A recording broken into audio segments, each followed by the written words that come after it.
మీరు సీరియస్గా ఎప్పుడైనా ఆలోచించారా అసలు ఒక మనిషి చనిపోయిన తర్వాత ఏమవుతుందో? ఇన్ని రోజులు మన మధ్యలో ఉన్న ఒక వ్యక్తి సడన్ గా చనిపోగానే బాడీ నుండి ఆత్మ సపరేట్ అవుతుందా? చనిపోగానే ఆత్మ బాడీ నుండి విడిపోయి వేరే ఆత్మలతో మాట్లాడుతుందా, లేకపోతే రిలేటివ్స్ ఏం మాట్లాడుకుంటున్నారో అని వింటుందా? అసలు నిజంగా మనిషి చనిపోయినప్పుడు ఆ కొద్ది సెకండ్స్ లో ఆర్ మినిట్ లో మళ్ళీ బతికే ఛాన్స్ ఉంటుందా? ఈ వీడియోలో ఇదే డిస్కస్ చేసుకుందాం. ఈ టాపిక్ చాలా ఇంట్రెస్టింగ్ అండ్ మిస్టీరియస్ గా ఉంటుంది. మనం సైన్స్ ఇంకా మన పురాణాలను ఆధారంగా చేసుకొని ఈ ప్రశ్నలకు సమాధానం తెలుసుకునే ప్రయత్నం చేద్దాం. రెండింటిని వీలైనంత వరకు కంపేర్ చేద్దాం. మనిషికి కొన్ని వేల సంవత్సరాల నుండి ఉన్న ప్రశ్న, అసలు చనిపోయిన తర్వాత ఏమవుతుంది? ఆత్మ అనేది ఒకటి ఉంటే అది ఎటు వెళ్తుంది? దీనికి 100% కరెక్ట్ సమాధానం ఇలా టక్మని ఎవరు చెప్పలేరు. ఎందుకంటే బతికి ఉన్నవాడికేమో తెలియదు, చనిపోయిన వాడు మళ్ళీ తిరిగి రాలేడు. కానీ ఈ ప్రశ్నకు మనకు సమాధానం చెప్పేవాళ్ళు కొందరున్నారు. వాళ్ళే NDEs ని ఎక్స్పీరియన్స్ చేసిన వాళ్ళు, అంటే నియర్ డెత్ ఎక్స్పీరియన్స్ చేసిన వాళ్ళు. వీళ్ళు మాత్రమే మనకు ఈ ప్రశ్నకి ఆన్సర్ చెప్పగలరు. ఒక చిన్న స్టోరీ చెప్తా. బ్రూస్ గ్రేసన్ అని ఈ నియర్ డెత్ ఎక్స్పీరియన్సెస్ పైన రీసెర్చ్ చేసిన ఒక సైకాట్రిస్ట్ ఉన్నాడు. ఆయన 1970s టైంలో ఒక హాస్పిటల్లో వర్క్ చేస్తున్నాడు. ఒక పేషెంట్ ICUలో ఉంటాడు. అతనికి మెడిసిన్స్ ఓవర్డోస్ అయ్యి ఇక చనిపోయాడు అనుకుంటారు వేరే డాక్టర్స్ అందరూ. టైంలో మన బ్రూస్ గ్రేసన్ వేరే ఫ్లోర్ లో నూడిల్స్ ఏదో ఫుడ్ తింటుంటే సడన్ గా అతని స్పూన్ స్లిప్ అయ్యి తన టై పైన సాస్ పడుతుంది. కట్ చేస్తే నెక్స్ట్ డే మనం ఇందాక చనిపోయాడు అనుకునే పేషెంట్ తిరిగి బ్రతుకుతాడు. అండ్ బ్రూస్ గ్రేసన్ ఈ పేషెంట్ ని ఒకసారి చూద్దామని వెళ్తే పేషెంట్ నాకు మీరు ముందే తెలుసు అంటాడు. అప్పుడు బ్రూస్ గ్రేసన్, నేను మీతో మాట్లాడలేదు కదా, నేను మీకు ఎలా తెలుసు అని అడుగుతాడు. అప్పుడు ఆ పేషెంట్ ఏమంటాడంటే, నిన్న మీరు నూడిల్స్ తినేటప్పుడు మీ టై పైన పడిన సాస్ అండ్ మీరు మీ రిలేటివ్స్ గురించి మాట్లాడే విషయాలన్నీ నేను విన్నాను అని చెప్తాడు. డాక్టర్ అడుగుతాడు, నీకు ఈ విషయాలన్నీ ఎవరు చెప్పారు? అసలు నువ్వు ఆ టైంలో చనిపోయావని అనుకున్నామని అడుగుతాడు. అప్పుడు ఆ పేషెంట్ అంటాడు, నాకు ఈ విషయాలు ఎవరు చెప్పలేదు, నేనే వచ్చి నిన్న మీరు మా రూమ్మేట్ తో తింటూ మాట్లాడినప్పుడు అంతా గమనించాను అని చెప్తాడు. అంతేకాదు వీళ్ళు మాట్లాడుకున్న ప్రతి మాట అండ్ తన టై పైన ఉన్న కలర్, ఆ స్ట్రైప్స్ తో సహా క్లియర్ గా చెప్తాడు. ఇక దీనికి డాక్టర్ మైండ్ బ్లాక్ అవుతుంది. దీనికి డాక్టర్ బ్రూస్ దగ్గర ఎలాంటి లాజికల్ ఎక్స్ప్లెనేషన్ ఉండదు. జస్ట్ అతని ఆత్మ వచ్చి అన్ని అబ్జర్వ్ చేసింది అని చెప్పడం తప్ప. కానీ బ్రూస్ గ్రేసన్ ఏమంటాడంటే, సైంటిస్టులు లాజిక్ లేదని భయపడి పారిపోరు, లాజిక్ లేని ప్రశ్నలను కూడా వెతికి సమాధానాలను కనిపెడతారు. ఇంకో స్టోరీలో ఒక యంగ్ అబ్బాయి స్లీపింగ్ పిల్స్ ఎక్కువ తీసుకోవడం వల్ల చాలా వీక్ అండ్ అన్కాన్షియస్ అయిపోతాడు. అప్పుడు ఇంటికి అంబులెన్స్ వస్తుంది. అబ్బాయిని అంబులెన్స్ లో ఎక్కిస్తారు. ఇక వెళ్లే దారిలో అబ్బాయి హార్ట్ ఆగిపోతుంది. ఇక డాక్టర్స్ అందరూ చూసి అబ్బాయి చనిపోయాడని చెప్తారు. వితిన్ 2 minutes లో ఏం జరుగుతుందో తెలియదు కానీ అబ్బాయి హార్ట్ సడన్ గా స్టార్ట్ అవుతుంది, మళ్ళీ బ్రతుకుతాడు. ఇక ఇతను బ్రతకడమే పెద్ద షాకింగ్ విషయం. అంటే ఇంతకంటే షాకింగ్ విషయం తను చెప్తాడు. అదేంటంటే తను చనిపోయినంత సేపు అందరూ మాట్లాడిన విషయాలన్నీ అతనికి వినపడ్డాయంట. అయితే ఇతను చెప్పేది ఫస్ట్ లో ఎవరు నమ్మరు. అయితే అబ్బాయి ఎగ్జాక్ట్ గా పాయింట్ టు పాయింట్ వీళ్ళు మాట్లాడుకున్న విషయాలన్నీ చెప్తాడు. ఇంకా అంబులెన్స్ ఎప్పుడు రైట్ వెళ్ళింది, ఎప్పుడు లెఫ్ట్ వెళ్ళింది, హాస్పిటల్ వెళ్ళడానికి ఎంత టైం పట్టింది, అన్ని విషయాలు చెప్తాడు. ఇక ఇది విని అందరికి ఫ్యూజ్లు ఎగిరిపోతాయి. అసలు చనిపోయిన వ్యక్తి ఇవన్నీ ఎలా చెప్తున్నాడు, ఇంత కరెక్ట్ గా రూట్ కూడా ఎలా చెప్పాడు? ఈ 2 కథలే కాదు, ఇలాంటి నియర్ డెత్ ఎక్స్పీరియన్సెస్ ఇంకా కుప్పలు గుప్పలుగా ఉన్నాయి. ఇలాంటి చాలా ఉన్నాయి, ఇంకా దాచాం కుప్పలు కుప్పలు. అయితే బ్రూస్ గ్రేసన్ అనే ఈ సైంటిస్ట్ కి చనిపోయిన తర్వాత ఏమవుతుందని తెలుసుకోవాలని చాలా క్యూరియస్ గా ఉండేది, సేమ్ మనకున్నట్టే. ఇక ఇతను ఇలా నియర్ డెత్ ఎక్స్పీరియన్సెస్ ని ఫేస్ చేసిన వాళ్ళందరినీ గ్యాదర్ చేసి అందరితో మాట్లాడడం స్టార్ట్ చేశాడు. ఇక వాళ్ళు చెప్పే విషయాలన్నీ తెలుసుకొని డాక్టర్ కి చాలా షాకింగ్ అనిపిస్తుంది. వాళ్ళు చెప్పిన అన్ని గ్యాదర్ చేసి ఫైనల్ గా డాక్టర్ ఒక కన్క్లూజన్ కి వస్తాడు. ఒక 5 stages ని ఐడెంటిఫై చేస్తాడు.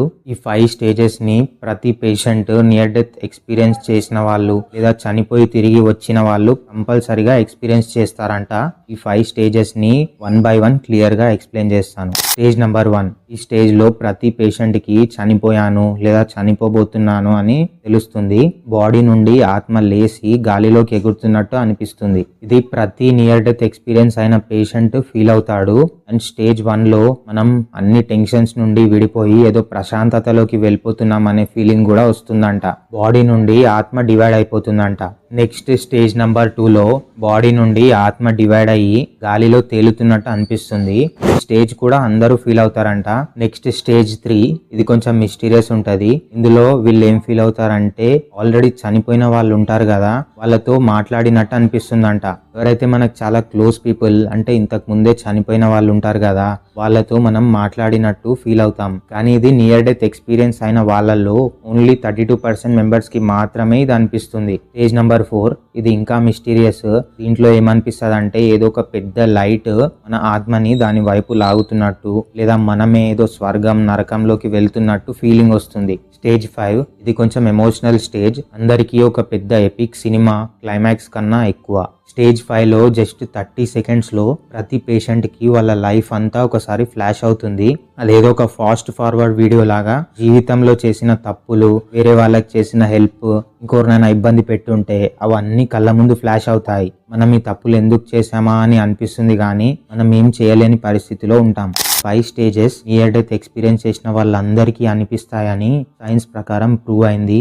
ఇప్పుడు లెట్స్ షిఫ్ట్ టు పురాణాస్. ఈ 5 స్టేజెస్ ఎప్పుడో మనం గరుడ పురాణాలలో చెప్పారు. డెత్ గురించి గరుడ పురాణం మెయిన్ గా 3 విషయాలు చెప్పింది. స్టెప్ నెంబర్ 1లో death is a slow process, అంటే చావు అనేది ఫాస్ట్ గా అయిపోదు, చాలా స్లోగా జరుగుతుంది.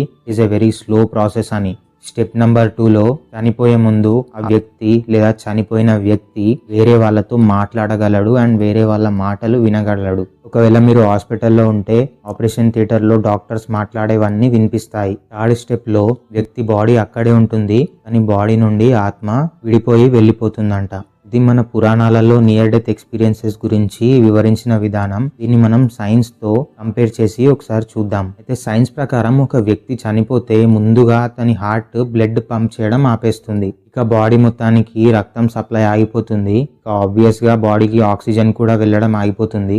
ఇక అన్ని పార్ట్స్ కి బ్లడ్ సప్లై ఆగిపోవడం వల్ల పార్ట్స్ అన్ని 1 by 1 ఫెయిల్ అవుతుంటాయి. ఇక ఎంతో కొంత బాడీలో మిగిలిన ఆక్సిజన్ ఉంటది కదా, దాన్ని బ్రెయిన్ యూజ్ చేసుకుంటది. ఇక బాడీ మజిల్స్ అన్ని లూజ్ అయిపోతాయి. అందుకే చనిపోయిన వ్యక్తి వెంటనే యూరిన్ చేస్తాడు, ఎందుకంటే యూరిన్ ని కంట్రోల్ చేసే శక్తి తనకు పూర్తిగా పోతుంది. ఇక కొద్దిగా మిగిలిన ఆక్సిజన్ అంతా బ్రెయిన్ దగ్గరికి వెళ్ళిపోతుంది. అందుకే మనిషి చనిపోయిన తర్వాత కూడా బ్రెయిన్ బతికే ఉంటుంది. నెక్స్ట్ ఒక 30 సెకండ్స్ నుండి 2-3 మినిట్స్ వరకు హ్యూమన్ బ్రెయిన్ ఇంకా బతికే ఉంటుంది. ఇది చాలా మిస్టీరియస్. అసలు సైంటిస్ట్ చెప్పిన 5 స్టేజెస్ అదే చనిపోయే ముందు జరిగే వాటిలో ఏంటంటే మన ఆత్మ గాలిలోకి లేస్తున్నట్టు అనిపించడం, వేరే ఆత్మలతో మాట్లాడుతున్నట్టు అనిపించడం, ఇది జస్ట్ మన బ్రెయిన్ వల్ల అనిపిస్తుంది. ఇక ఈ విషయాన్ని ఇంకా డీప్ గా రీసెర్చ్ చేస్తే సైంటిస్ట్లకు ఏం తెలిసిందంటే ఏదైతే కొద్దిగా మిగిలి ఉన్న ఆక్సిజన్ ఉంటది కదా, దాంతో బ్రెయిన్ మొత్తం పని చేయదు, కానీ బ్రెయిన్ లోని ఆ పార్ట్ ఏదైతే మనకు డ్రీమ్స్ రావడానికి యూజ్ అవుతుందో అది మాత్రం పని చేస్తుందంట. సైన్స్ ప్రకారం ఏవైతే 5 స్టేజెస్ ఉన్నాయో అవి జస్ట్ మన బ్రెయిన్ పని చేయడం వల్ల మనకు అనిపిస్తాయంట. అంటే మీరు ఎగురుతున్నట్టు అనిపించేది జస్ట్ బ్రెయిన్ లో జరిగే హాల్యూసినేషన్ మాత్రమే. అంటే చార్ల్స్ థియరీ అంత అక్యురేట్ కాదు, ఎందుకంటే నియర్ డెత్ ఎక్స్పీరియన్స్ పొందిన వాళ్ళలో వాళ్ళ బ్రెయిన్ లో ఆక్సిజన్ ఉండడం వల్ల మనం వేరే వాళ్ళ మాటలు వింటాం. ఇంకో స్టేజ్ లో బ్రైట్ లైట్స్ కనిపిస్తున్నాయని చార్ల్స్ థియరీలో చెప్తాడు కదా, అది ఏదో కాదు, జస్ట్ ఆపరేషన్ థియేటర్ లో కనిపించే లైట్లు. ఆ లైట్స్ చూసి చాలా మంది నియర్ డెత్ ఎక్స్పీరియన్స్ అయిన వాళ్ళు ఏదో స్వర్గం లైట్లు అనుకుంటారు. అందుకే చాలా మంది సైంటిస్టులు చార్ల్స్ థియరీని అంతగా యాక్సెప్ట్ చేయరు. ఇంకో పాయింట్ ఏంటంటే సైన్స్ లో ఇంకా గరుడ పురాణంలో చెప్పిన విషయాలు చాలా వరకు సిమిలర్ గా ఉంటాయి. అంటే పురాణంలో ఫస్ట్ పాయింట్ లో ఏముంటది, death is a slow process అని ఉంటది. అండ్ సైన్స్ ప్రకారం కూడా ఫస్ట్ బ్లడ్ ఆగిపోయి, తర్వాత ఆక్సిజన్ సప్లై ఆగిపోయి, బాడీలోని పార్ట్స్ అన్ని 1 by 1 పని చేయడం ఆగి, తర్వాత మనిషి చనిపోతాడు. ఇది కూడా చాలా స్లో ప్రాసెస్. సెకండ్ విషయం, మనిషి చనిపోయిన తర్వాత వేరే వాళ్ళతో మాట్లాడతాడని పురాణాలలో ఉంది. అయితే సైన్స్ ప్రకారం కూడా లాస్ట్ మూమెంట్స్ లో మన బ్రెయిన్ లో మిగిలి ఉన్న ఆక్సిజన్ వల్ల మనము చనిపోయిన తర్వాత కూడా కాసేపు వేరే వాళ్ళ మాటలు వింటామని సైంటిస్టులు ప్రూవ్ చేశారు. కానీ థర్డ్ పాయింట్ ఏదైతే బాడీ నుండి సోల్ వెళ్ళిపోతుంది అని పురాణంలో చెప్పారో అది సైన్స్ 100% కరెక్ట్ అని ప్రూవ్ చేయలేకపోయింది. అది జస్ట్ హాల్యూసినేషన్ అని కొందరు చెప్తారు. బ్రెయిన్ లో లాస్ట్ గా మిగిలిపోయిన ఆక్సిజన్ ఉంటుంది కదా, దాని వల్ల డ్రీమ్ వచ్చే కెపాసిటీ ఉండి మనం పైకి తేలినట్టు అనిపిస్తుంది అంతే అని సైంటిస్టులు చెబుతారు. కానీ సైన్స్ ప్రూవ్ చేయలేని ఎన్నో విషయాలు మన పురాణాలలో ఉన్నాయి. అవన్నీ అబద్ధమని మనం చెప్పలేం కదా. వాటన్నిటికీ సమాధానాలు తెలుసుకునే టెక్నాలజీ ఏదైనా మన పూర్వీకుల దగ్గర ఉందేమో, అది ఇప్పుడు మన దగ్గర లేదేమో. సరే, ఈ నియర్ డెత్ ఎక్స్పీరియన్స్ గురించి తెలుసుకున్నాం. కానీ అసలు నిజంగా ఆత్మ మనిషి బాడీ నుండి వెళ్ళిపోయిన తర్వాత మనం చేసే తప్పులకు ఎలాంటి శిక్షలు పడతాయి? ఈ క్వశ్చన్ కూడా చాలా మందికి వచ్చి ఉంటది కదా. దీనిపైన ఒక వీడియో చేశాను, ఇది కూడా చూసేయండి. ఇక ఈ వీడియో నచ్చితే లైక్ చేసి ఈ ఛానల్ సబ్స్క్రైబ్ చేసుకోండి. బెల్ ఐకాన్ నొక్కి పెట్టుకుంటే నేను వీడియో పెట్టగానే మీకు వచ్చేస్తుంది.